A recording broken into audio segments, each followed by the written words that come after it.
Hey yo, what's up? Hey yo, what's up? It's the fantasy football freak out, and we're one day after Halloween, but we're still wearing our Halloween costumes.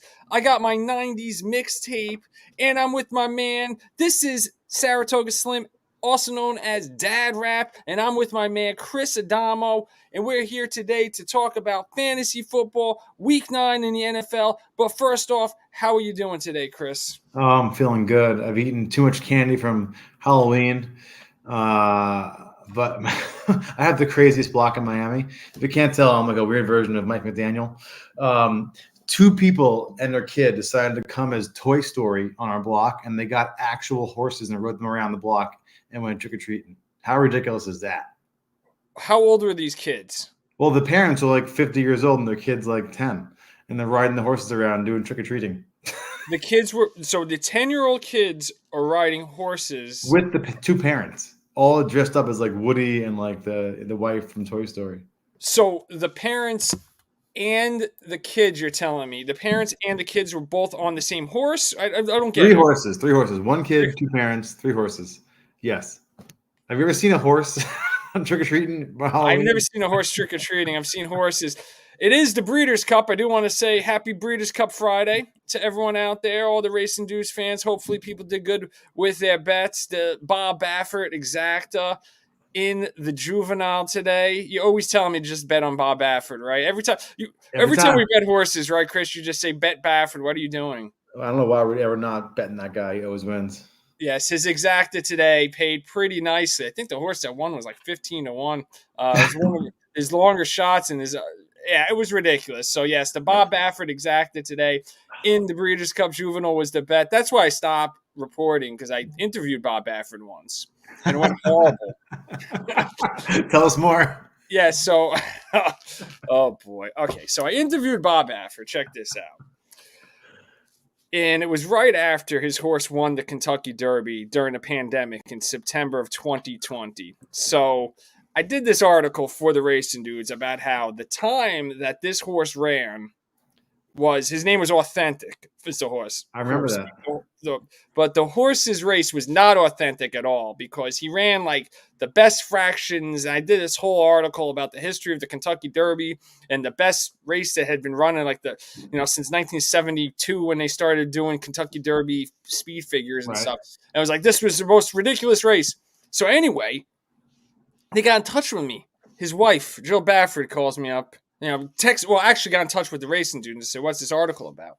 So I said, hey, I'll talk to you guys about it. So I interviewed Bob Baffert. It went horribly wrong, and I did not use the article. I never wrote the article. They basically, I don't want to get too much into it in the air, but basically I just couldn't write the article after I was done, and it kind of did leave a sour taste in my mouth about horse racing. And then, lo and behold, next year, his horse Medina Spirit failed a drug test at the Kentucky. Oh. So Yeah, it yeah, happened a couple so times if I remember correctly, right? what was that? There's a couple instances of that.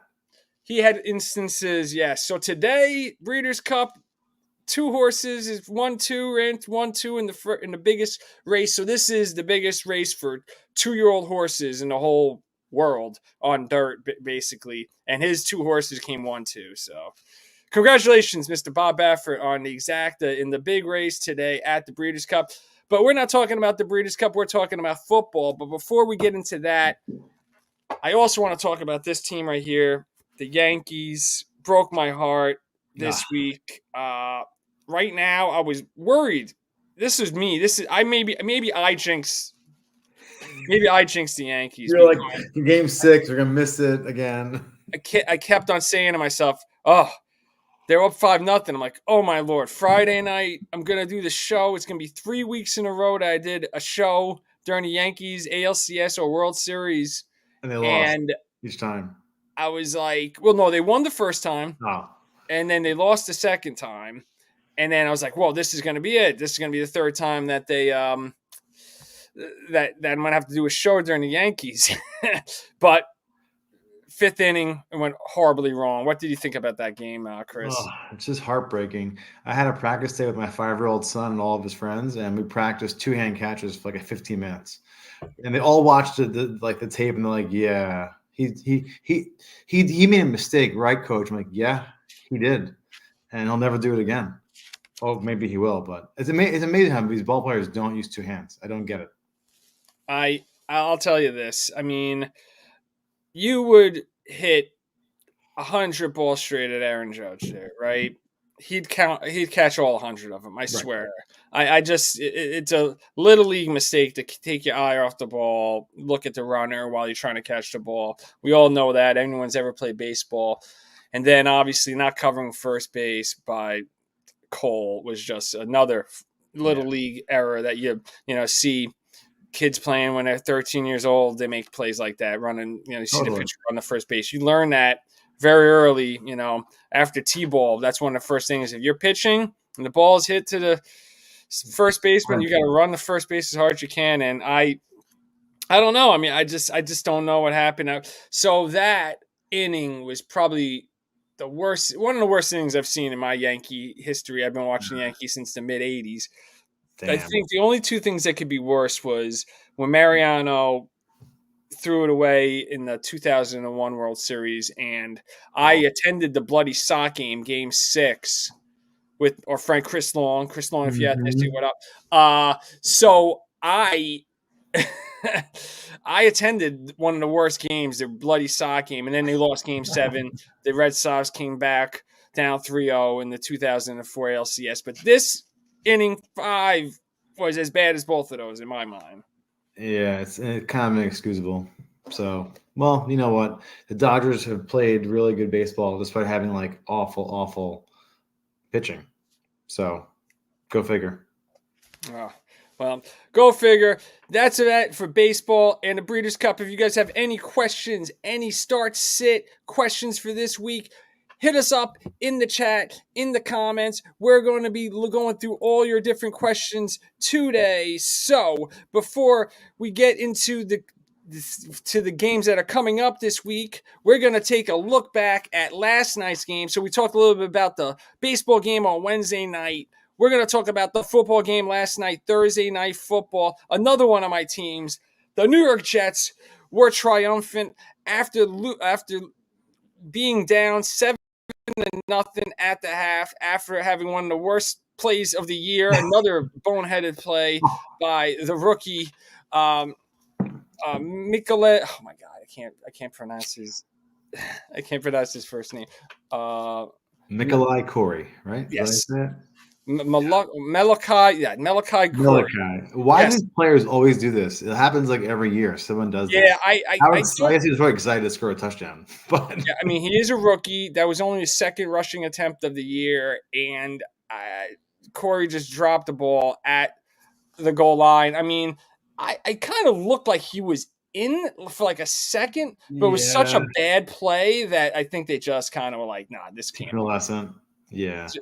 I mean, it sort of seemed like the ball might have broke the plane, but it was such a horrible play that I think they just had to basically take it away from him. What do you think?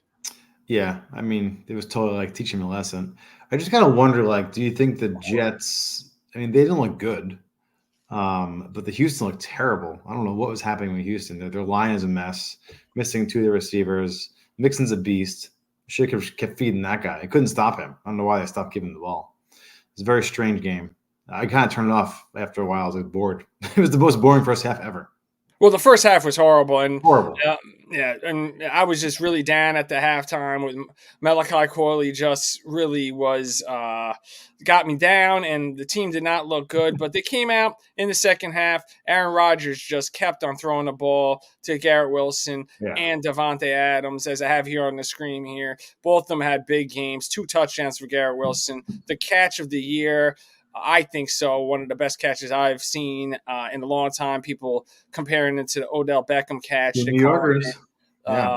Holy shin was what they called it on the post-game show, that his shin got in before the knee hit, and the one-handed catch by Garrett Wilson was a great play last night. So the Jets look good, I guess, in the second half. Breece Hall, we're talking about fantasy, has still been a really really not great. And I guess we could talk a little bit about that. You made a trade for Brees Hall this week. I I'm going to did. jump all the way to the last slide. Bring it up. Bring it up. Let's talk about this because I want to talk about Brees Hall.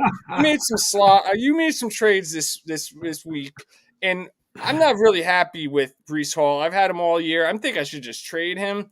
But you traded him. You traded for him, and what you traded away was Tony Pollard and Kareem Hunt. Talk us through this trade. What were you thinking about getting Brees Hall and treating two guys who are big time starters, even though Pollard is questionable this week?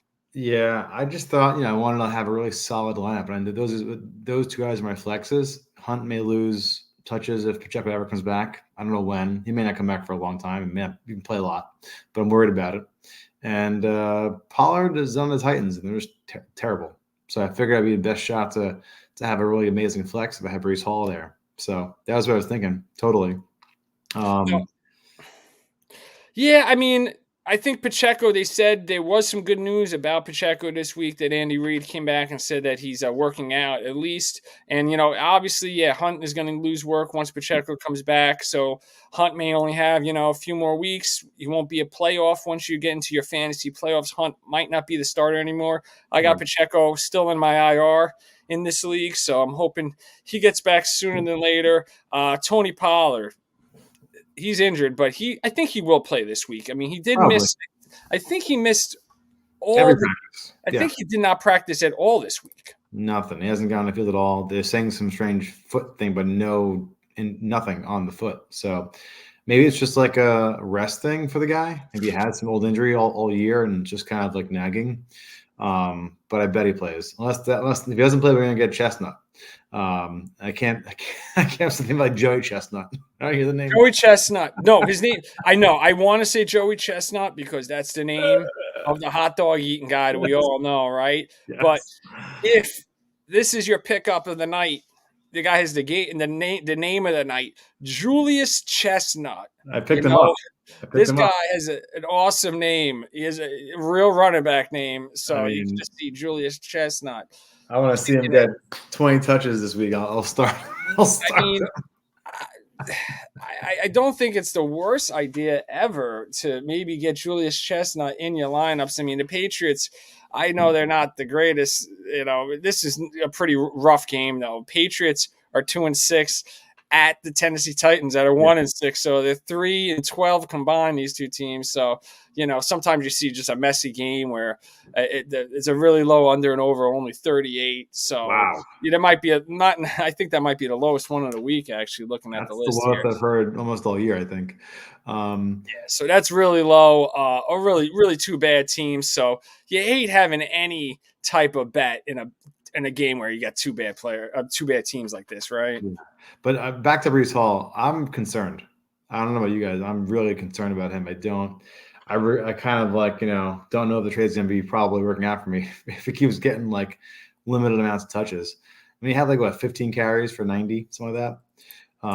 74. Yeah. 15 carries for 74 yards last night for Brees Hall. Braylon Allen barely did anything last night. So Brees Hall did get a lot of the work. The thing with Brees Hall right now, with both Davante Adams and Garrett Wilson there, he's not getting the target share like he once did. He did get a huge target share in the first game that Davante Adams played. I think he had 9 targets in that game. But since then, he has dropped off. The thing with Brees Hall this year, if you take a look at his fantasy performances, he's had 2 good weeks.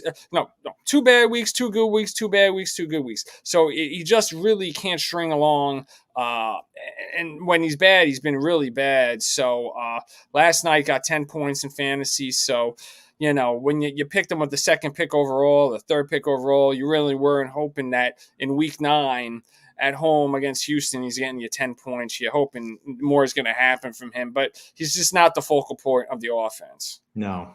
Yeah. So my meter is up on the worry side. So let's see if it gets more involved next week, which if they're playing better, hopefully it gets more carries, gets them in the end zone and gets some short catches. I feel like Rodgers likes giving him the dump offs, but it's kind of become Devontae's job now too. Stay like by the line, catch the ball, run. Yeah, I mean, I I got to hope the Jets can turn it around. They basically got to run the table to make the playoffs at this point, being 3-6. They got to Yeah. win 6 of the next 7 to have a shot. So maybe they make a run. They actually do have a very good schedule coming up, and Brees Hall has some really easy matchups. So hopefully he turns around. On the other side of the ball, we talked about how Houston. I saw a headline today that C.J. Stroud was blaming his players, but it was more like the quotes. This is clickbait media nowadays. It says CJ Stroud blames players, but the quotes from him were more along the lines of we just have to be better. I mean, you lose to the Jets when they look so horrible in the first half. I think that's really what he was pointing to more than anything else. Mixon, as you said, has been a beast since he's come back from injury, even before the injury. And Tank Dell, the main focal point of the passing game yesterday with Nico Collins out. He will be back. At least he's back to be eligible to get off the IR next week. So we'll see if Nico Collins gets back for a lot of teams that probably need him. He's going to play. Got a lot of wide receiver injuries this year, including Stephon Diggs out for the season for the Houston Texans. Yeah. I wonder how that makes Collins. I think Collins was benefiting from having those guys on the field. He was getting open easier. So we'll see. But last year he was great. So with just Dell. But yeah, they're gonna need him back. But their line is definitely banged up. So that you saw last night, Stroud had no time, and 11 for 30 is like really bad for that guy. Yeah, no, very bad. I mean, 11 for 30. Anybody who ever passes for 11-30, that is not the stat line you want to see. And moving on to the games of the week. Well, this is one of the big games of the week. We're going to get into Week 9 action once again.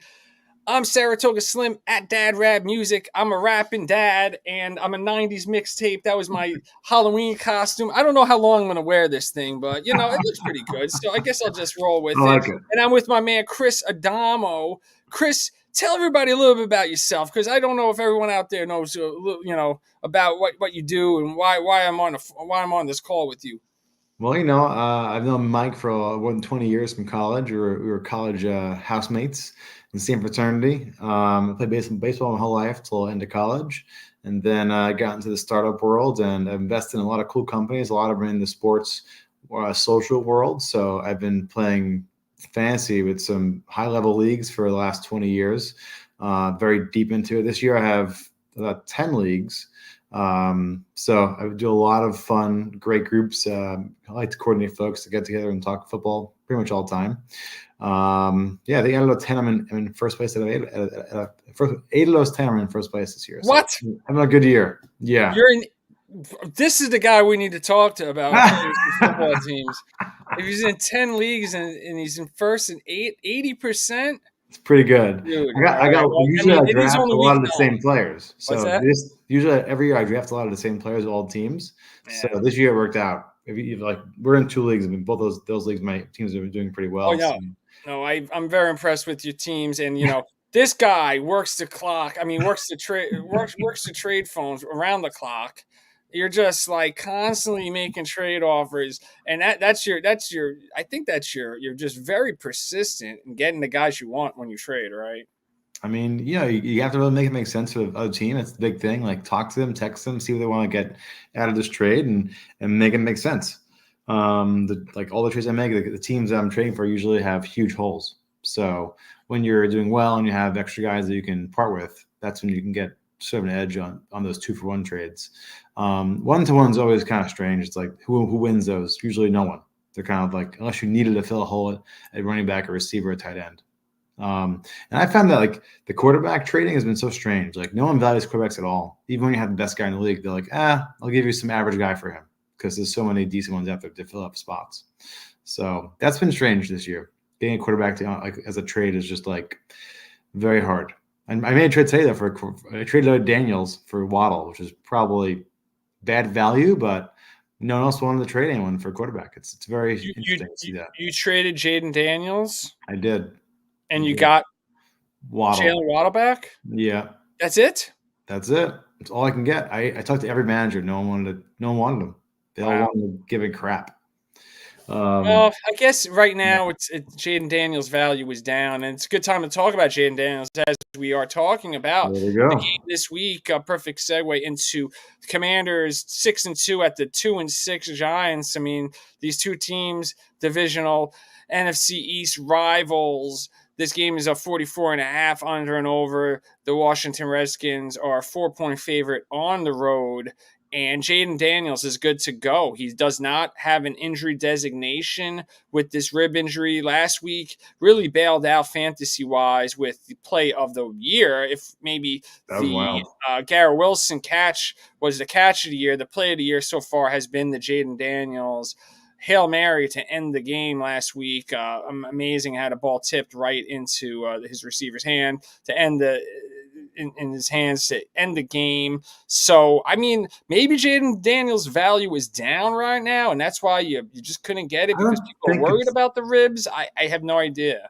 no, I don't think it's down. I think it's just like there's enough good quarterbacks out there to fill a spot, and you don't really need to trade for one. So the guy who I traded with, he had Prescott as his starter. He's like, I'm fine with this guy. I don't really need him. So, Yeah. if I have Lamar, so I don't need Jaden Daniels at all because they have the same bye week too. Oh, So wow. literally, the only guy who needed a quarterback was basically him. The other guy who had a bad quarterback, he had no one I wanted to get. And also, I lost Metcalf to injury, so I was stuck. I have to win that league this week, so gonna make some moves. I'm working on a wide receiver wrap. Let me help you I out with need to that. tell you about this, right? So I was thinking I got to start rapping again about fantasy football. I haven't done it Yeah. in a few weeks. I've been busy. I've been trying to release my first song, and my man out here shadow boxing, he says Dad Rap so hot right now. Dad Rap. So Dad Rap is releasing. I'm releasing my first ever single to streaming on November 15th, and I've been so busy with like the rollout of this. It's insane the amount of things you got to do just to put a song on streaming. You wanted to get some kind of streams, so I'm trying to promote it and everything. But anyway, so I've been thinking about a wide receiver rap, and it's like I don't know if I could do a cover of Eleanor Rigby. You could. So instead of saying all the lonely people, where do they come from? So it'd be like all the injured wideout. I drafted all the anyway. It's about the wideouts. I don't want to I ruin it if I do see. the song, but I don't know if I could do an Eleanor Rigby cover. It's like Yeah, all the probably illegal, but you all. I can. can't really sing either. That's the problem too. But it'd be like all the injured wideouts, something like that. I could get it. I could get it together. But I was I thinking hear it. I hear it. I got a setback because of DJ Metcalf. Ah, I like that. It's a good line. That's a I good one. So did. I we'll talk a do. little bit about DJ Metcalf and Wait, do his I get injury. writing credit for that line? Because I made that line just now on the call. I have a setback because of DJ Metcalf. No, I thought about this a couple of hours ago. I'm like, Oh, I have a did I just say setback that? because I saw DK Metcalf is out this week. So I say I've had a setback because of DK Metcalf. I literally just said this 10 minutes ago. Did you just say I have a setback? Yes, Oh, you said it. I You thought said I the did. exact. All right. So anyway, about this game, Tyrone Tracy on the Giants side of the ball, he's good to go. I mean, he got hit pretty hard in the fourth quarter of this game. I'm surprised. Like, usually guys have been taking off a week 2 due to weeks. concussion. Yeah. He's right back in there. And I'd say you got to get him right back in your lineup. A guy Why had not? 150 yards rushing on Monday Night Football. I'm a big Tracy fan. I have him in like half my leagues. I think he's the Giants guy. Like, he could be really great for a long time. He's a beast. So I think that they're going to play him. If he's healthy, he'll have a great week. The Commanders' defense is not that great. So yeah, I'm rolling with him over a lot of guys that are probably like, maybe a little better, average wise, but he's been great the last few weeks and I like him a lot. No doubt about it. On the Commanders side, before we leave this game, we just want to make the note that Brian Robinson Jr. is questionable with a hamstring injury. I think he's going to play, though. Probably. Yeah. So, I mean, you can't really play Eckler, so if he plays. But in this game, you'll be playing basically Jaden Daniels, McLaurin for sure, Brian Robinson if he plays, Tracy, and Neighbors. That's really it. yeah. Not a lot going on in this game, but yeah, hopefully Neighbors gets it going a little bit. Very Needs to. disappointed. I lost by a half point in our league that we're with Ja Rule. I'm in this league with Chris and Ja Rule, the rappers in this league. It's unbelievable. His team, yes, you got to tell him. I think he still has Stephon Diggs in his starting lineup. No, I'll text him. We I should get think Ja Rule so. on the podcast next week. What's that? We should get Ja on the podcast next week. Dude, I get him on whenever I play him in week 11, so I could do like Let's a do it that matchup. week then. Perfect. I don't think he's around on a Friday night. I mean, he's Ja Rule. Maybe. Probably does shows and stuff. You never know. Ask him when he's around. If he wants to come on and chop it up about his fantasy football team with us, that would be amazing. That would be like that would be. I think that would get ratings. We'd have to actually advertise it though. We don't even advertise for the show. That's all right. We just like I like talking to you pretty much. Oh yeah, no, we just like chopping it up. So if you want to chop it up with us on a Friday night, we might move this around a little bit. For Friday nights aren't working out for y'all, but it works out for me because you know what I like about Friday night is that the injury report comes out, and that's why I focus this show a lot more on the injury report to try to talk about because that new news just came out this afternoon. A lot of the times you find out a guy's out, a guy's questionable, and things on Friday night kind of coalesce about like not much changes from this point on. Like Saturday, you might hear something about the guys playing Monday Night Football, but there's really no news Saturday. Sunday morning, obviously we're not going to do a show at that point. It's too much going on. We got 2 kids each. Sunday morning, I'm not trying to jump on a live feed, But, anyway. I will say the first game here, the Cowboys-Falcons game, has a huge over. I'm actually going to be starting Kirk Cousins over like people like Kyler Murray this weekend. So I am. You too. I have a neighborhood league, and I have those are my 2 quarterbacks. Wow. And last week I started Kirk Cousins over Kyler Murray, and I'm doing it again this week. Yeah, Cowboys have not been good against the pass this year, so I'm thinking that Cousins – I also have Drake London in that league, so I got the Cousins to London combo. So Perfect. If they get a touchdown, that's what's great about having a combo. If you get a touchdown from that combo – it's like a 20-point play if it's like a 40-yard touchdown or something. And, that usually, if everyone else on your team does pretty decently, that gives you a good boost to win that league. I have a lot of Cowboy shares now with Dak and Ferguson and Lamb on one team. That's actually a pretty big one. That's Dak. Could be great in the playoffs. They have really late schedule. So if you can get a Cowboy, I would love to try and get Dak now or Ferguson, and because they're going to be great in the playoffs. Even if Lamb is expensive. But if you can, get him. I wouldn't be starting the running game, really. Those are guys I would start. Tolbert's like sneaky. It could be in this game actually very valuable, actually. But, that's kind of up to you. It's a boom or bust. Yeah, Tolbert's been – I got Tolbert on one of my teams, and I'm just waiting for him to do something, and he really hasn't. And I don't think you could start him here because he's just been so boom or bust. On the other side of the ball, I'll be starting Darnell Mooney and obviously Drake London. Kyle Pitts had a big week, so I guess he's somewhat involved now. Who knows? And obviously Bijan Robinson. Tyler Algier, if you're really – really in a bind. We only have 2 teams on bye this week, I should mention, the Pittsburgh Steelers and the San Francisco 49ers. So if you got your Najee Harris's, get them out of your lineup. Get your Deebo Samuels out of your lineup and, all your Kittles. Get them out of your lineup and get some of these guys in. So moving on to the next game. Your guys, all right, show those Dolphins, that Dolphin sweatshirt you got on there. This is a classic 90s starter sweatshirt that I had when I was actually 12. I obviously lost it and bought it again on eBay. But it's so comfy. It has these little side pockets. I would highly recommend getting one of these jammies for your team that you'll love. Some vintage stuff. The Dolphins-Bills game, man, the Dolphins still don't look very good. But it probably will be a high-scoring game. So I do like to play the players like Hill and so I got Waddle. I think Waddle's going to get some points. They're going to be losing a lot of these games, the next couple of games, and they're going to have to chase points. So I do like Waddle and Hill and A-Chain in this game.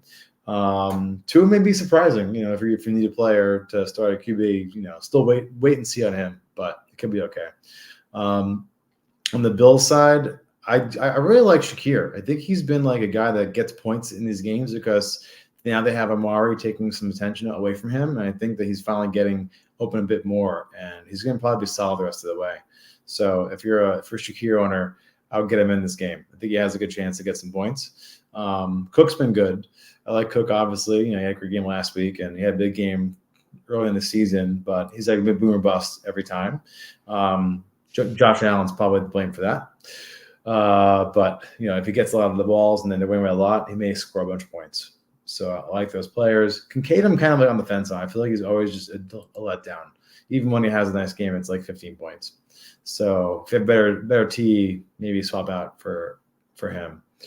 Want to do some questions? Let's go. That's it. We got a good question here. We got a couple questions. Supersize Senpai? Is that how you say it? Anyway, so the supersize guy, he says, should I start Dalton Kincaid or TJ Hawkinson? I was about to talk about Hawkinson coming up. Hawkinson is back. This is his first week. I'm sure it's Dalton, but figured I'd ask anyway. I like this question. What do you think? I have the same questions. Like I have TJ on a bunch of teams. I draft him on the IR for 9 weeks. I kind of want to see one game and see how he gets in, but if you kind of got to start Dalton this 1 week and see how TJ does. But if you want to go for the ceiling, throw Hawkinson in there. If you don't, if you have the cushion or you need a bigger ceiling, he has that. I think more so than Kincaid. Kincaid's ceiling is like 14, 15 points. So Hawkinson can have a 20-point game pretty easily.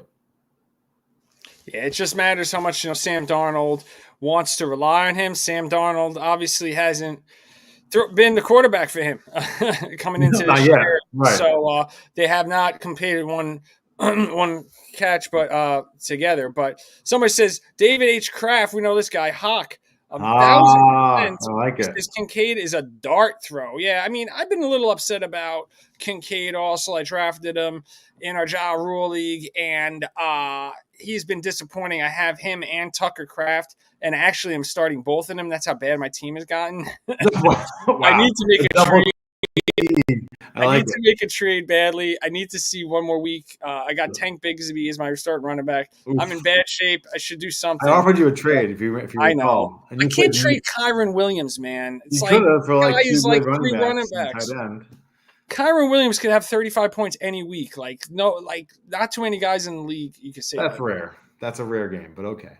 I mean, he was on pace. He had 18.6 points at the half last week on Monday Night Football. He ended up with 22 points, but he was on pace for 36 points. At the half, he was. So that's my guy. So we'll come. But I like where your head's at. Yeah, I mean, if the guy is on pace for 36 points, that's good enough for me. So that's a little bit about the Bills. We also had another question about this game. This guy, Supersized Senpai, he said, Keon Coleman. This is a good game. This is a good question just for this game. Yeah. If you have Keon Coleman or Raheem Mostert, what do you think about that one? I think I'm gonna go Coleman for sure. Coleman, but if Brian Thomas is cleared, definitely Brian Thomas. Yeah. I go Coleman. Mostert, he got those lucky touchdowns last week. He's only the short yardage guy. So if the Bills let them get to the 1 yard line, they don't get a touchdown. But otherwise, he ain't getting the ball. No. So Mostert's really a boom bust play if he gets a touchdown. Yeah. Keon Coleman has been really involved. And Amari Cooper really popped up here on the injury list with this wrist injury. I don't think I think he might have practiced in a limited fashion only. So I'm a little bit worried about Cooper here if he might not even play this week. Oh, wow. Really? I mean, the wrist, is that a new injury for him? Yeah. Yeah. He's getting old. Amari. Yeah, he was limited on Wednesday and Thursday. I don't know if anybody if Amari Cooper practiced today or not, drop it in. I know my man David H. Kraft, this dude knows a lot about the Bills. Coleman has been fully integrated into the Bills offense. Mostert is goal line the pen. I think we said that, Dave. So thank you for confirming. Right. Cooper. Right. Oh, And David H. Kraft is telling us to Cooper. This is our guy up in Buffalo. Let's get David H. Kraft on the pod. Yeah, he should come on the let's get pod him if he's on. going to do this to us. Cooper injury is overblown. He's going to play. Okay, so they're overblowing this Cooper injury. He's going to play. So that might affect Keon Coleman. But sometimes it makes the guy even better. If you got the number one guy, no one's even going to pay attention to Coleman, and he might be the guy. As we say, he is integrated into the offense, and David H. Kraft wants to join us. He will come on soon. It's going to be David H. Kraft and Ja Rule are going to be our guests coming up. I can't wait to see that. Moving on to the next game on the list here. We got to eventually get through all these games. Bengals and Raiders. Fashion here. Raiders at Bengals. 2-6 versus 3-5. These are two really bad teams. Desperate. Cincinnati's at home, giving 7 points, a 46.5 point over and under. There could be scoring in this game, actually. I mean, I can't believe it with Gardner Minshew, but maybe the Bengals just have not been very good. There's good points though. I mean, Burrow's been having a great year, and so both wideouts. And I think we're finally going to see a full package of Chase Brown by himself. So that makes me excited. This is the spot for him to smash. So if you have Chase Brown, start that guy this week. And Chase Brown. This is the week. I mean, Raiders, I think, are like 7th or 8th worst against fantasy running backs. I mean, I think this is it. This is the week where we could see him really blow up for 20, 30 points. I'm hoping. I got him in a couple of my leagues. So fingers crossed. He was my main sleeper. I have a wrap at the beginning of the year, and I say, that's the NFL. That's it for the NFL breakdown. And my favorite sleeper right now is Chase Brown. So that was always my guy, Chase Brown. And it's taken 9 weeks for this to happen against the Raiders defense that is going to be decimated. I mean, they have not been good, the Raiders. So T. Higgins is doubtful in this game. He hasn't practiced all week, so they have one less option in the offense. It's going to be a lot of Chase Brown and Jamar Chase, the Chase brothers. That's what they should call them. I don't know why they haven't done that yet. But maybe it's because too much Zach Moss. But Zach Moss is out, so Chase Brown is going to get all of the work there. And on the Raiders side of the ball, you like anybody? I guess Zamir White's going to play, so maybe that is a little bit of a buzzkill if you've been relying on Alexander Madison. I really like Jacoby Myers, so I'm starting that guy in all my leagues that I picked him up on. He's going to be he's getting like 30-something% of target share since Devontae's gone. That's Cooper Kupp and up type of situation with targets. So I would start him and really have him. Madison's probably getting more of the carries than Zamir anyway. So, but they're not running the ball that much. I mean, they were down by a lot. So Jacoby and Bowers has been a smash, obviously. So those two guys are going to get a bunch of targets. Yeah, Bowers is obviously in the tight end one discussion. Moving on to the Chargers at the Browns, another guy in the tight end one discussion, David Njoku. I mean, this guy, I always liked Njoku. Now that Jameis Winston is the quarterback for the Cleveland Browns, everyone is so happy because Cedric Tillman is the sleeper of the year, possibly one of the best pickups of the year after what he did last week with a huge breakout game. Njoku is looking good. They are home to the Los Angeles Chargers. They are the 1.5 point underdogs at home, though, the Cleveland Browns. And this game is a 42.5 under and over. So not expected to be a lot of scoring here, but maybe some Lad McConkey on the Chargers side of the ball. Maybe some Njoku and Cedric Tillman on the Browns side of the ball. What do you think? You know, I sold high this week on Tillman and Jameis Winston, which we'll talk about later in my trades. But I still think he's going to do fine. I mean, Jameis was going to be chucking the ball a lot. Chargers have a good defense, though, so we'll see how that translates. Last week, he had a much easier spot on the defensive side. So TBD. I'm curious to see how Nick Chubb does because I feel like he'll get more carry this week than last, and Cleveland has a decent chance to just run the ball because that's all that's all the Chargers do too. So a lot of running, and certainly more throwing on the Browns side than the Chargers side. But McConkey looks good. Looked great last week for sure. I probably only be starting McConkey and Dobbins on the Chargers side. And then the Browns side, just probably Tillman. I still don't want to start Chubb, but you may have to if you waited this long to have him. And Jameis, I'm sitting this week. So that's my take. And definitely starting Njoku for sure. Yeah, I'm worried about Dobbins. Since his first 2 breakout games to start Yeah. the season, I saw a stat that he's averaging like 3.16 yards a carry. So he has not been that amazing since those first 2 games where everyone saw Dobbins was like, oh, Dobbins is back. He's healthy finally. He hasn't really been doing much there. Before we move to our next games, let me take this off the screen. We'll talk about this guy. So we got a couple of questions in the chat from Daniel. Daniel says, hi. Well, hi, Daniel. Any comments on trading Devontae Smith and Josh Jacobs? So I don't want to give away either one of those guys. Or Nico Collins. Well, I want that guy. You like Jacoby Myers and Pollard. Oof. It seems like you're getting 3 really good players back. I think Nico Collins is the best player in this trade if Nico Collins comes back next week and is Nico Collins. So, oh boy. I mean, it's not bad. It's not a bad trade. Josh Jacobs is, got some banged up injuries on him, and Love is banged up, and that's a question mark. Devonta's been okay. He finally had a good game recently. You're getting the better end of the stick on the wide receivers for sure, and Pollard's pretty serviceable. So if you needed an extra wide receiver on your team, which it seems like this guy has to fill a spot, then I would do it. If you don't, then don't. Just keep Devonta and Josh Jacobs. They'll both be great the rest of the year. Well, he's good. But Nico is definitely a top 5, top 8 receiver, which is the best player in the trade. Yeah, I don't mind it. I mean, Pollard is a little bit of a question. Both of these guys are actually questionable this week. If we're talking about the 2 running backs in this trade, right. Tony Pollard and Josh Jacobs are both questionable. So before you get into this, read every article about their injuries and what is going on with them. I think both are going to play this week. It seems like Pollard's going to play. I don't know. But if he's out, then it's going to be difficult to trade Jacobs because you probably need a starter. You've probably been starting him every week, and Pollard might be out. So maybe wait this week to see both of them play and that both of them are healthy and they get through the games before making this. If you really need 2 wide receivers because maybe you have Deebo Samuel or George Pickens on bye and you're, 2-6 in your league and you really need a win. Getting Nico Collins this week's not going to help you either. So I don't know. It's a little bit difficult, but I don't know if Devontae's been that great. With getting Barkley there, I think it kind of has diminished him.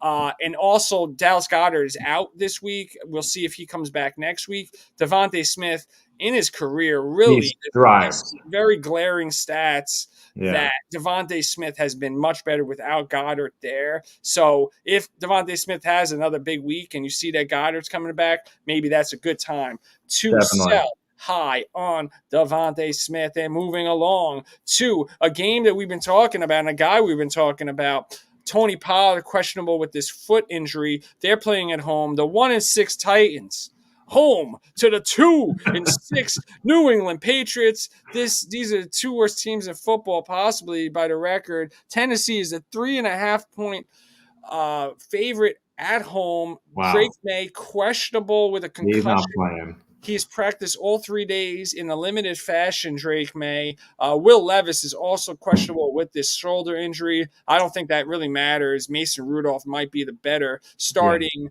quarterback in Tennessee. Who you think you like in this game, if you like anyone in this disaster of a game? No one? I mean, I guess if Pollard plays Pollard. But I think that's it. I'm not playing any Patriots guy. Ramondre, maybe you can trust him. I don't know. I don't even know anymore. I don't even watch it. This game shouldn't even take place. They should just skip it. We'll skip it. 2 other notes in this game.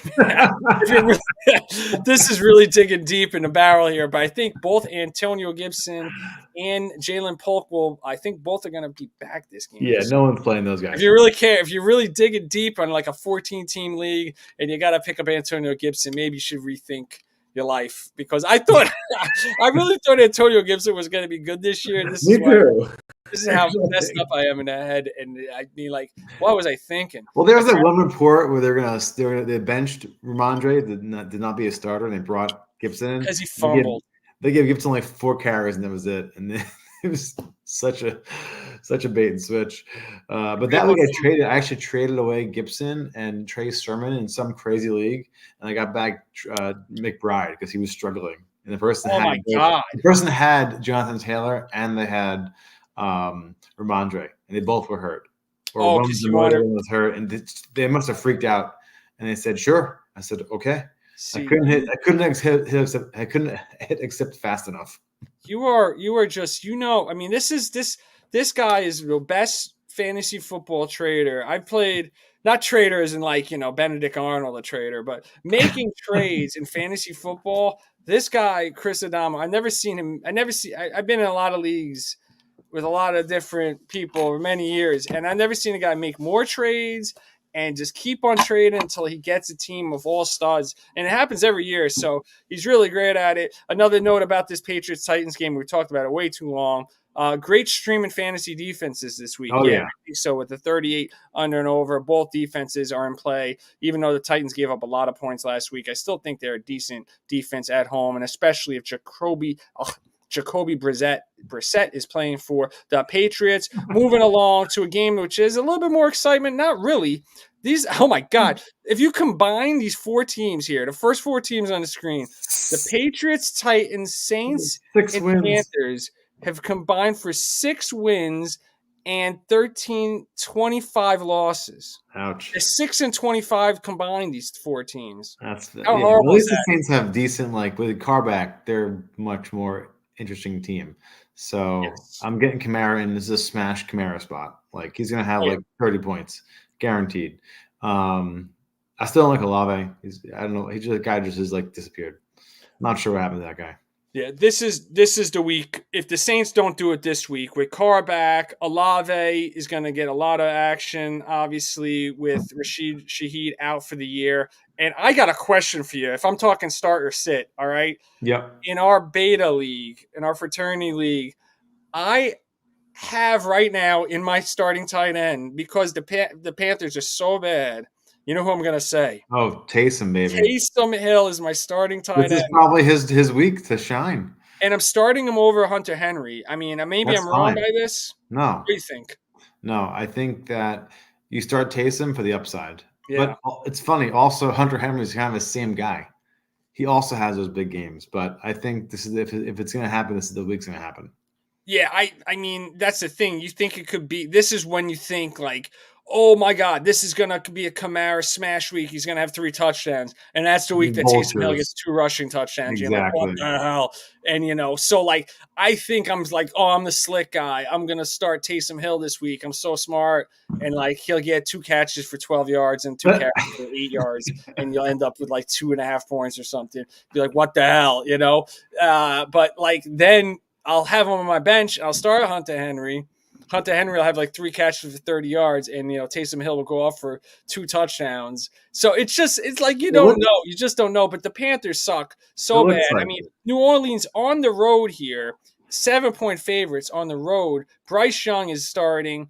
Jonathan Brooks is out another week here. Thielen is doubtful. Xavier Legette will probably play. He's questionable with a toe injury. So the Carolina Panthers offense is in pretty rough shape with Bryce Young starting. What do you think about Chuba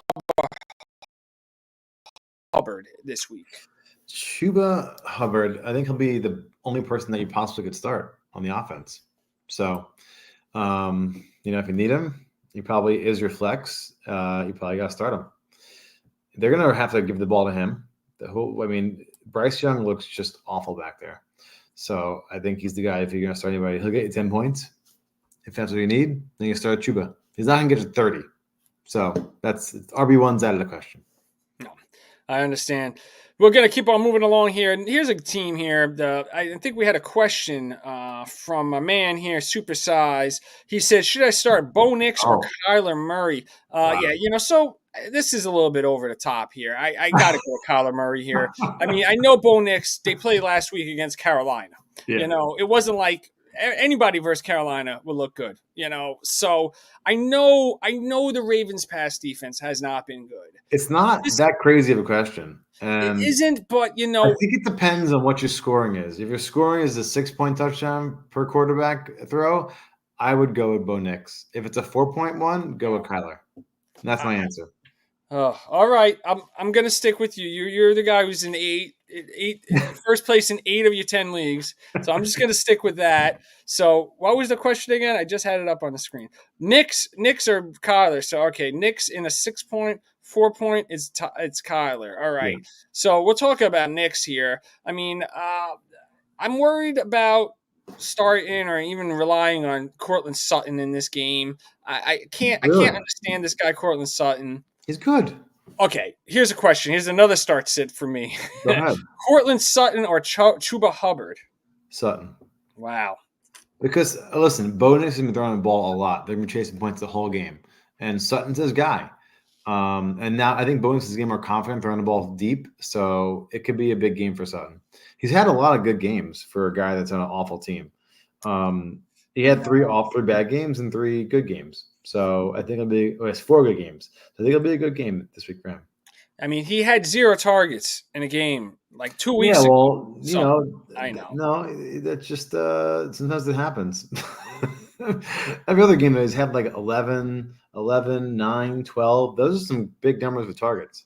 Yeah, he gets a lot of target share. I know that game was really a weird one that he got to 0 targets, 0 points, obviously, for Cortland Sutton. On the other side of the ball, we got weapons. We got plenty of weapons for the Baltimore Ravens, who the big trade this week, every week a wide receiver gets traded in the NFL, a top-tier wide receiver. This week, it was Deontay Johnson who moved from the Carolina Panthers. That's why Xavier Legette is a good white out to get. That's my best rap. I've been rapping about football players. My best rap. No. My best rap has to be Xavier Legette is a white out you could get. No, I think it's like Xavier Legette before you forget. Oh, get Xavier Legette before you forget. I know he's questionable with this toe injury, but he is the wide receiver 1. Once Andy Dalton comes back from this thumb injury, he's going to be good to go. But anyway, I don't know why I got off of this Xavier Legette thing. Oh, I did, because Deontay Johnson got traded to the Ravens. So let's talk about the other side of the trade. What do you think about Deontay Johnson on the Ravens? I think he's not as attractive as he was when he had Dalton throwing the ball to him because of the target share. So his targets go down a lot. But, it's an elite offense. So I want to give him a week and see how he's doing. I wouldn't start him this week. I'm not starting in any leagues that I have him in.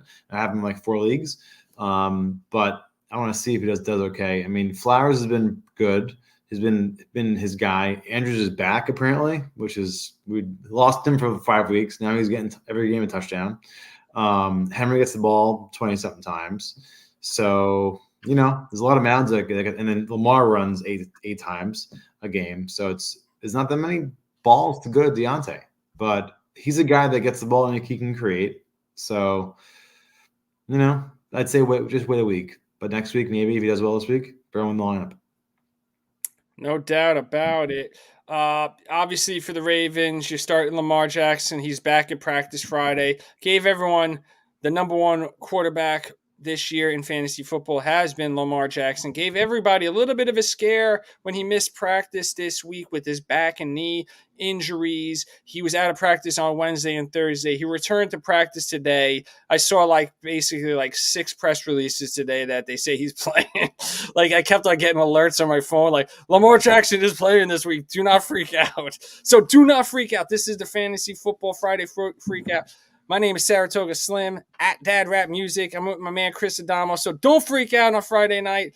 Lamar Jackson is playing, and the Ravens offense should be in full throttle mode home against the Broncos, who have a good defense here. And you got 5 and 3 teams against each other. So a good game there. We're going to keep it. You got anything else to say about that one? Are you also surprised the Broncos are 5 and 3? Hey, you know what? When they beat the Jets, I thought it was like a disaster because I thought they sucked so bad. And then another time on this, I think the first week they went into Tampa Bay and won, and I couldn't believe it either. So they keep on winning these games that I didn't think they would win. And Bo Nix has been one of the pleasant surprises of this year that you think that, hey, coming into this game, someone would be asking if Bo Nix or Kyler Murray, if you said that before the season, you would think, oh, at the Ravens, Bo Nix, you're going to start over Kyler Murray. But, been one of the more pleasant surprises, one of the better rookie quarterbacks this year. You could say he's been better even Caleb Williams. They've played no one good, really. The 3 games they lost, they've only lost by like 4 points. They lost to Seattle by 6, Pittsburgh by 6, and the Chargers by 8 or 9. But those teams aren't that great either. So they beat New Orleans, they beat Carolina, they beat Vegas, they beat the Jets, they beat Tampa. Tampa's the only fine team. They're not even that great. So I think they've had a bit of an easy schedule. It gets a bit hard. Not really. Actually, the schedule is pretty cake. Besides this week in Kansas City, they're playing Atlanta, Vegas, Cleveland, Indy, Chargers, and then they wrap up with Cincinnati. So they really can maybe make the playoffs, which is they're gonna have to go for the wild card because you got the undefeated Kansas City Chiefs in your division. Moving along to the 4:00 games, we've made it. We're only now 55 minutes in. We've made it to the 4:00 games, so we'll try to roll through these a little quicker. A lot of action on these 4:00 games. We got 4 games and a lot of big superstars playing. So usually, you got those eight games at 1:00 that we just went through.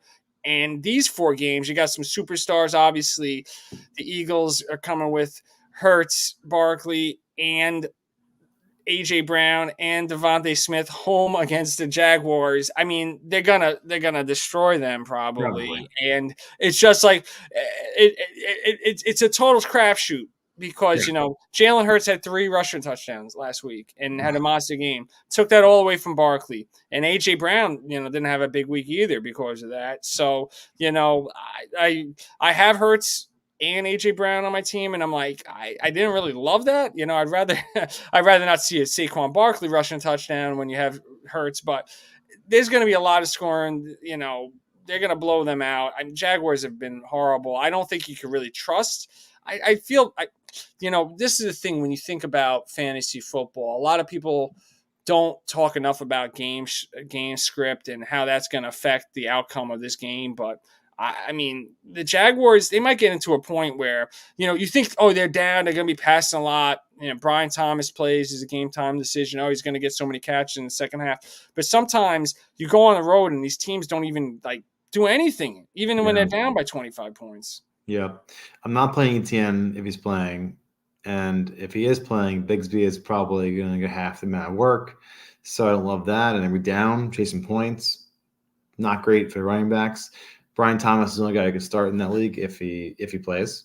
Otherwise, all Eagles. We need to see Saquon get some points here because these 10-point games is not okay for him. Hurts is definitely still all his thunder on the goal line. Just that's what he needs to be good. He's not getting a lot of passes. He's just not getting a ton of looks in the passing game. The Eagles don't do that. So he's going to have to live on some touchdowns. He has to earn them outside of 5 yards, basically. Oh, that's it. So not great if you own Barkley, honestly. Yeah, no. So that's about all I could say about that game. Also, Dallas Goedert is out, so get him out of your lineup. He's been out last week. What's that? So that's good for Devonta. That's good for Devontae Smith, as we were talking about before. So I mean, we'll see. It's a total crapshoot which Eagles will have a big game, but somebody will have a big game. Maybe 1 or 2 of them will have a big game for the Eagles. And we're talking about Kyler Murray. We talked about earlier. Moving to the next game here. The Cardinals are home. 1-point favorites at home against the Bears. So you got 2 great running quarterbacks here with Kyler Murray and Caleb Williams. Actually, Caleb Williams has not been that great on the run, but what am I talking about? That's me, White Claws. Oh, I know. Well, I'm drinking my Stellas tonight, actually. Nice. Oh God, I'm all over the place. But I mean, I don't know, man. I'm very confused. I guess I'm very confused about the Cardinals overall because I drafted Kyler Murray in one of my leagues. I'm starting Kirk Cousins over him this week, and I don't know when I'm going to go back to Kyler. Maybe he shows it here. Marvin Harrison has not been that consistent. He has run a lot of just running up and down the sidelines. He hasn't had a lot of crossing patterns this year. So I'm worried about the Cardinals. Obviously, McBride I have on a team too. He's been really great this year. He's one of the top tight ends. So I love McBride there. Connor, I'm not a huge Connor fan always, but I mean at home here, he should get I like Connor here. plenty of action against the Bears. What else do you like on the Bears side? The Bears, man, I've been really underwhelmed at the whole Bears receiving room. So I'm sitting DJ Morris this week for Connor, actually. So I like Connor in this game to have a good game. They have to run the ball to establish that and get some points on the board on the running side to open up the lanes for Harrison and McBride and probably Wilson. So if they can't do that, they're going to get destroyed. The defense for the Bears is awesome.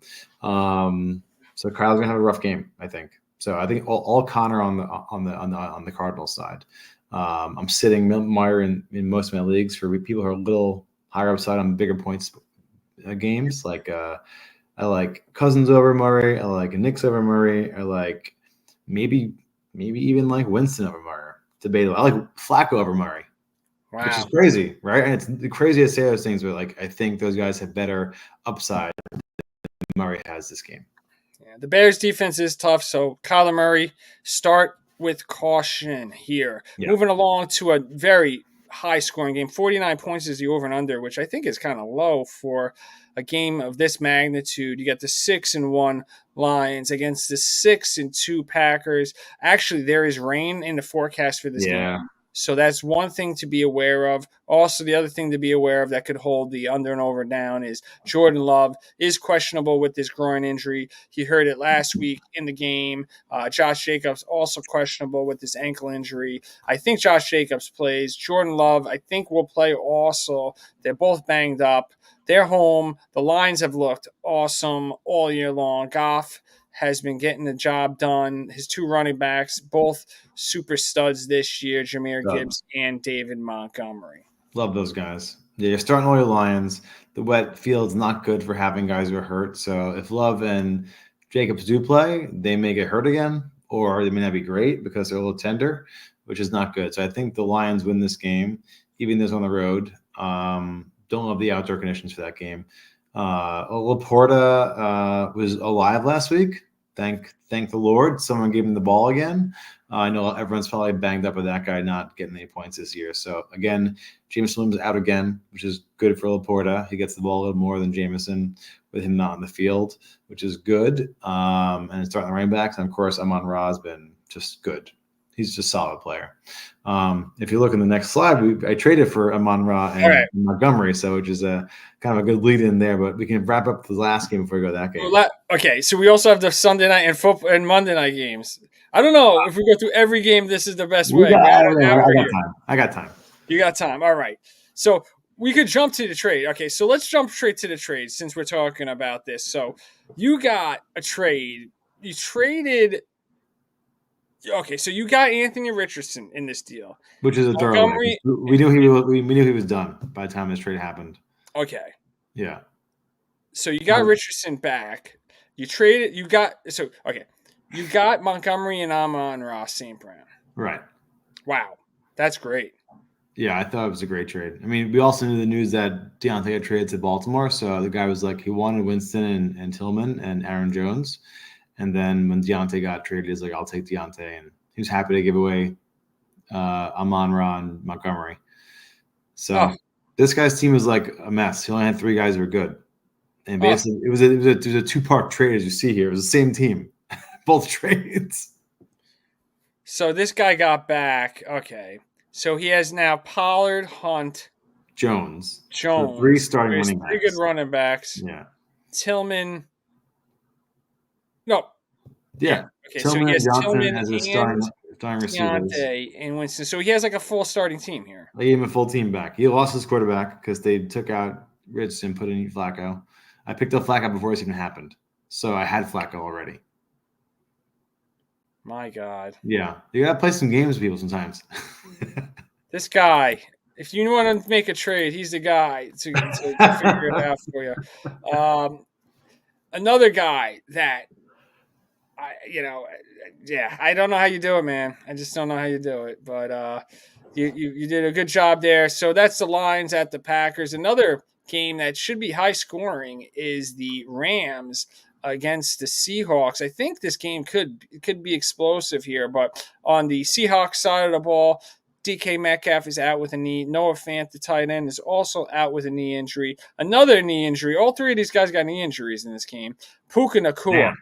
This was the news of the week. This was the freak out of the week. If there was a fantasy football freak out of the week, it's Puka Nacua got another knee injury. And they say he landed on his knee in practice on Thursday. I mean, this guy, he played on Thursday Night Football last week, and it was like, this guy's a damn machine when he's on the field. I couldn't believe what I was watching. It's just like him and Cooper Kupp are like the same exact guy. I mean, like they run the same exact routes. Yep. They just have these big bodies where they just get the ball. They make these ridiculous catches, and they just, it takes a lot to take these guys down. Like, you see like 2 or 3 cornerbacks jumping on them to try to tackle them. They're just beasts, both him and Kupp. But when they're both out there together, the Rams offense might be the best offense in football. They look great. They looked amazing. I mean, Kyren Williams, that's why I love Kyren Williams, because it's like, how can they even pay attention to him when they got Nacua and Kupp running these routes? But Nacua got this knee injury. He did not practice today, and they say he could still play. I don't know. I don't know what's going to happen. No one knows what's going to happen with No Nacua. one knows. I think it's up in the air for that guy. He is a beast, though. So I think if he's okay, he's going to want to play. But yeah, that team looks amazing with those guys on the ground, on the field. I'm curious to see what his knee injury is. Is it the same one that just happened? Is it a new part of the knee that's banged up? They haven't said anything. So I don't know if we have the information. All was he landed directly on the knee in practice is what I guess you pick up Robinson if he's still on the waivers, but he wasn't that good when they were out, which is strange. He was better when they were back in. I picked up Robinson right when they went out, and I think I spent like at least like $15 of my fab on him. And I'm like, because I really needed a wide receiver that week. Yeah. And I was like, oh, I want to play this guy. I put him in there, and he got like 2 catches. I was like, what the hell is this? And like, I immediately dropped him.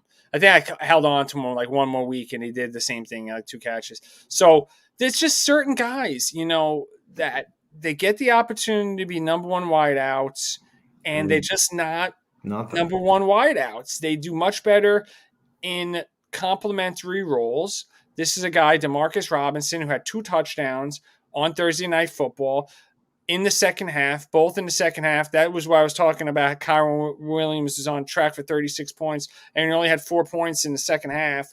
And that was because Demarcus Robinson had both touchdowns. And kind of a buzzkill. Nacua had a lot of catches, went over 100 yards receiving on Thursday Night Football in his return. No one even knew that this was happening. It just kind of happened.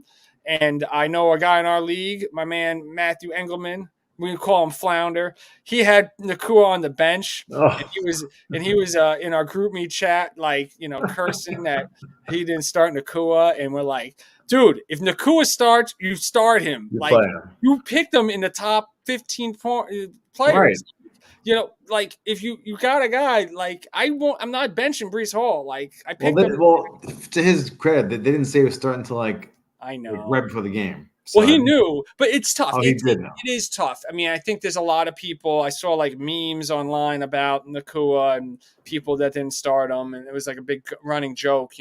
I think there was like 60% of people did not start Nacua, and it was like because people didn't know. It just happened very quickly, and then you don't know. Like even if you think about it, you had your lineup set, and you just haven't thought about it that much. And it's like you have to have the knee-jerk reaction to have that in your mind. Like, okay, I'm going to play him no matter what. Yeah. And they say he might be limited snaps. And that's kind of like the same thing this week. If he's starting, you're going to start him.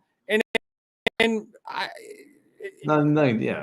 happens. Speaking of last week, we did play each other last week in our league, and someone didn't win. Oh, boy. How do I get you I get in here?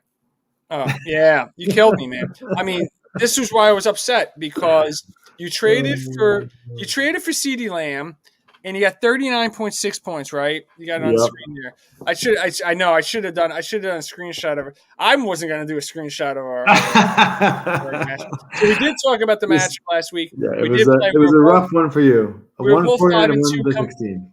we were Yeah. both 5 and 2 coming into the game, and both in like tie for second place in the league. You beat me. Now you're in first place, and yeah, I mean, Brees Hall just gave me a hell last week. I mean, I Back to can't back do it. weeks I can't do it with this with guy. nothing. Yeah, but that's his thing. With the week before that, he had like 30 or 26, 21, and then 2 bad weeks. You're right. It's been 3 good, 2 bad, 2 good, 2 bad. Here are my excuses. Okay. All right. I had Jalen Hurts. He got me 37 points. So no excuses there. But A.J. Brown only got 13 points. Neighbors was not that great on Monday Night Football. Brees Hall killed me. Kenneth Walker He did also killed nothing. me.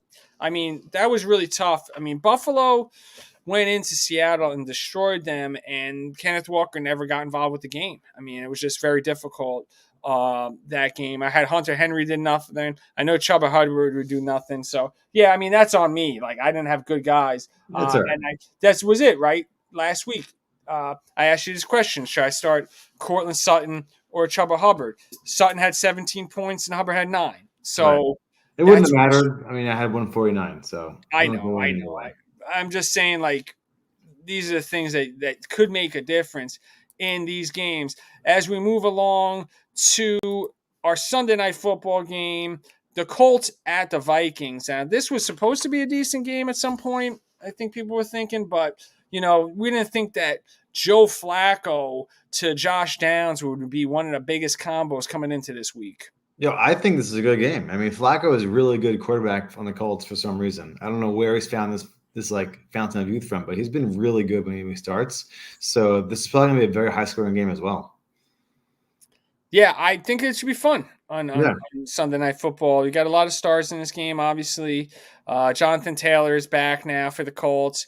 I was worried about starting him in my my neighborhood league I got here, and it didn't look good in the first half for Jonathan Taylor, but then he had a touchdown, and he had like 17, 18 points in a game like that. So, he's a focal point of the offense. You got to obviously start Taylor, and with Flacco back, obviously Josh Downs has been his number one target, has been one of the biggest pickups of the year off the waivers, Josh Downs. Yeah. Pittman, not as good this year, but maybe still a start here if you're in a pinch. And you could talk more about the Vikings side of the ball. I thought about it. I would start Pittman too. I mean, Flacco's going to throw the ball a lot. He ain't running the ball. So, you're getting a ton of balls thrown out into the flat. He's going to avoid sacks as much as he can because he's old. So he's going to probably get the ball out sooner than later. Not so much the big long throws, but more of the like short, immediate ones. The Vikings, I mean, Aaron Jones has been great. I mean, that guy has been really, really good this year. So they've given him most of the carries. Chandler's getting nothing.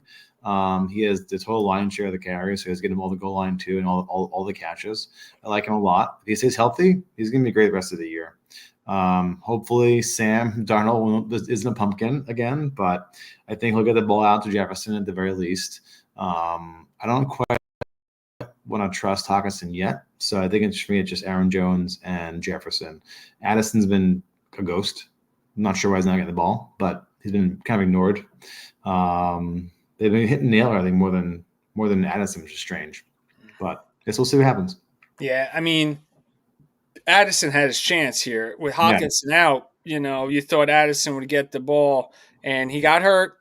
He's had legal issues. He's just been a mess, So Addison has not been. Naylor has been really more consistent, actually. At the beginning of the year when Addison was hurt, he was getting a lot of touchdowns. So we'll see what the passing dynamics look like for the Vikings with Hawkinson back. Moving to the last game of the week, the Monday Night Football game. Check out the Saturday practice reports for both of these teams. The Tampa Bay Buccaneers, 4-4, moving in to the Chiefs in Kansas City. The Chiefs are 9-point favorites at home, a 45.5-point over and under from Monday Night Football. Bucky Irvin on the Tampa Bay side of the ball did not practice yesterday or today, so check the practice report for Bucky. If he's out, obviously you can maybe look at Sean Tucker, as a flex play. Sterling Shepard did not practice yesterday or today. Also with a hamstring, he's been a bust since Yeah. Godwin got hurt. People ran to the waiver wires, me included. Thought Sterling Shepard would be a good guy to get. I actually started him in a Oof. league, and he Sorry. got hurt. And that I actually started. I lost. I think I lost our Ja Rule leagues because of this. No. Oh Damn. yeah. Now I got to look. I could tell you that.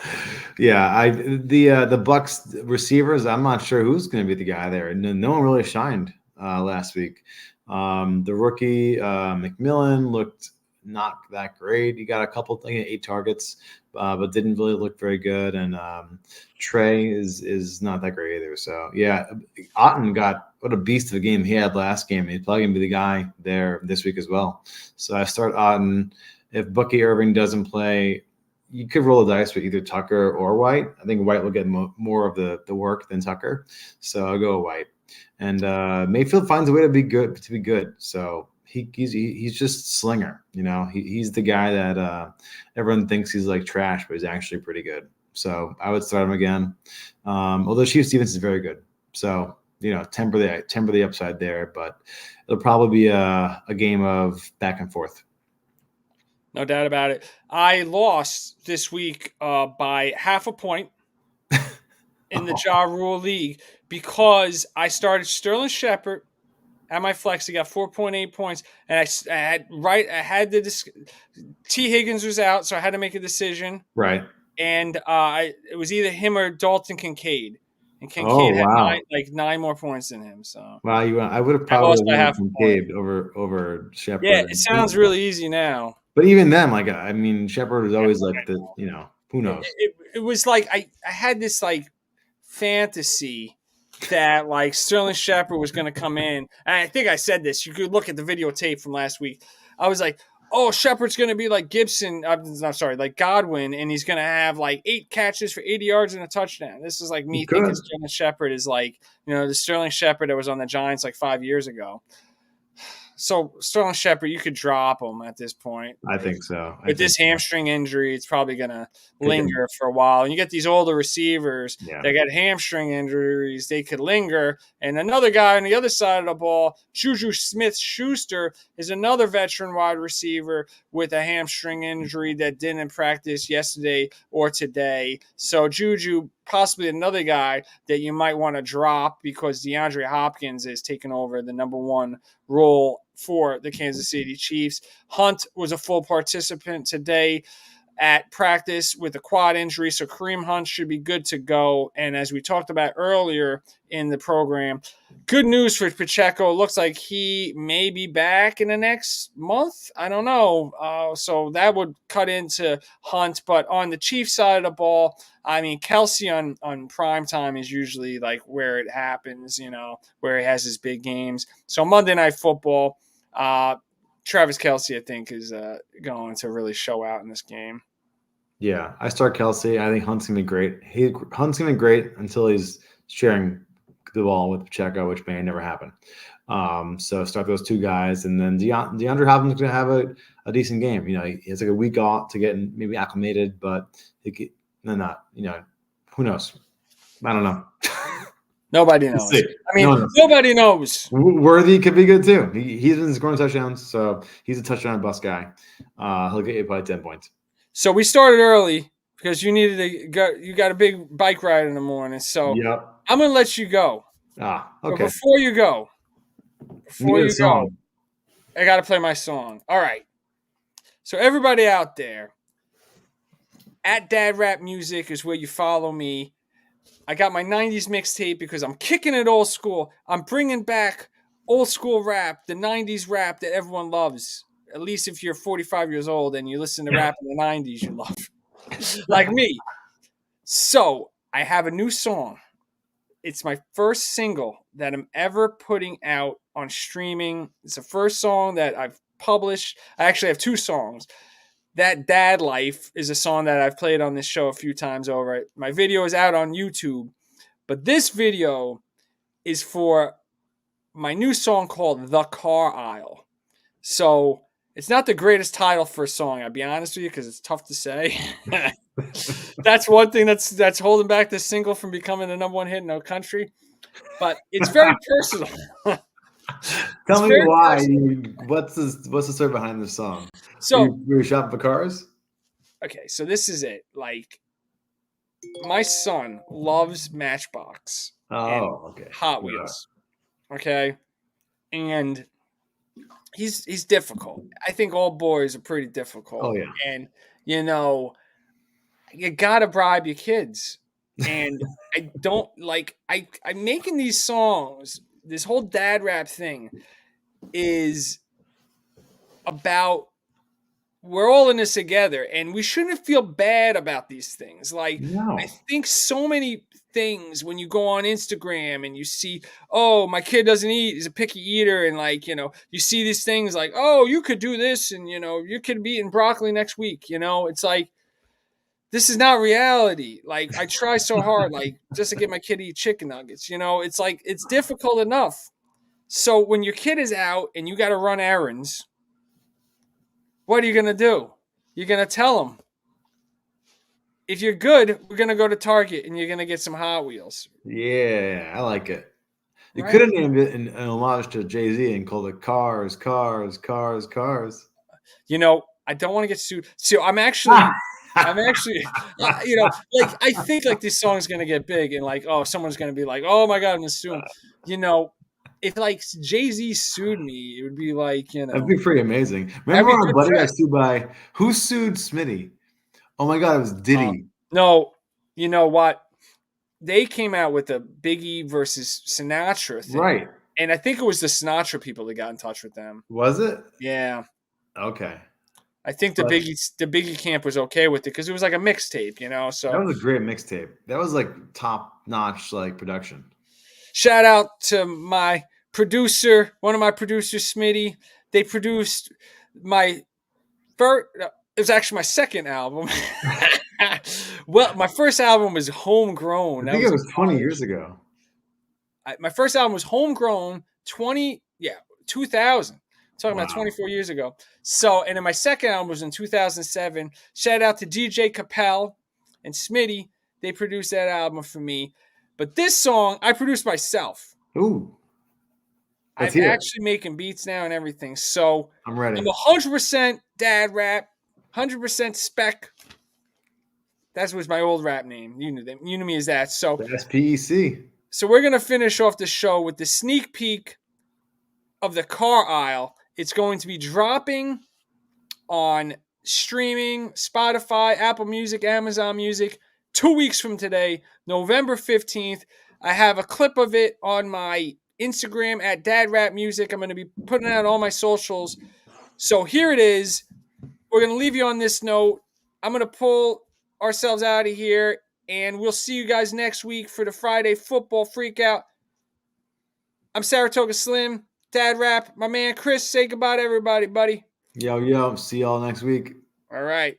Peace, I'm out. I'm robbing my kids doesn't make me proud, but cause is all this kid's about. To get them to listen, to get them behave. Cause if I didn't, this kid'd be crazed. My kid only wants Hot Wheels. So yo, let's go. Target got deals. Hop in the Accord, all I could afford. I got some errands to run before we hit the store. And you better be good the whole time, cause if you flip your lid, I might lose my mind. And we won't even go to Target.